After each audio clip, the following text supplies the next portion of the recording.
ressources font toutes partie de l'équipe programme de Benoît Hamon. Elles ont contribué donc à la rédaction de différentes mesures et donc elles ont aussi l'expérience de comment se rédige une mesure et donc elles vont pouvoir vous aider à la fois sur le fond mais aussi sur la manière de présenter les choses pour que ça soit le plus impactant possible. Là le travail est vraiment lancé et c'est intéressant de voir qu'ils ont vraiment la curiosité et la volonté d'aller le plus loin possible, bien que le temps imparti soit court, pour creuser les propositions, pour voir les différentes pistes qu'ils peuvent explorer et ils sont très demandeurs d'expertise, de technique aussi pour alimenter leur réflexion. L'idée c'est d'avoir une proposition que Benoît prenne l'engagement, que chaque personne sache, si elle cherche un minimum, à 30 minutes de chez elle, quel est l'endroit ou le guichet qui lui permettra d'avoir accès aux informations dont elle a besoin pour se lancer ou pour redynamiser le territoire. Il manque effectivement une structure étatique qui permet de regrouper les compétences, les savoirs, mais aussi créer des synergies à travers l'entrepreneuriat. Il y a à peu près 250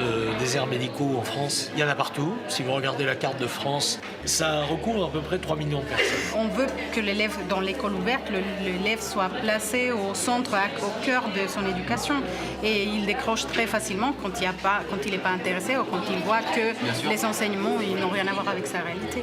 Et ça vient du manque de formation. Mais vous avez d'autant plus raison que on sait que pour qu'un élève réussisse, bien sûr, il y a la question des effectifs, le nombre d'élèves, et c'est pour ça que Benoît veut diminuer le nombre d'élèves par classe, mais il y a un deuxième élément qui est extrêmement important et que toutes les enquêtes ont montré, c'est ce qu'on appelle l'effet maître, c'est-à-dire quel effet pédagogique de l'enseignant sur ses élèves. Il est déterminant dans la réussite des élèves, mais l'effet maître, il dépend pour une grande partie du niveau de formation et de qualification d'enseignant. On a un code de déontologie qu'on s'auto-applique.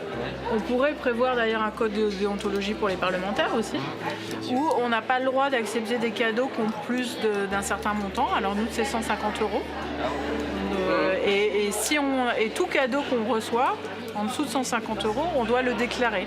C'est bien parce qu'en même temps, ça fait de la transparence, quoi, parce que c'est ce qui manque, quoi. Quand on voit, par exemple, toutes ces affaires-là qui défrayent la chronique, c'est vrai que ça donne plus envie de voter. Je le disais, je pense que les collections publiques des musées doivent être, dans la mesure du possible, gratuites, avec une ouverture possible aux dons.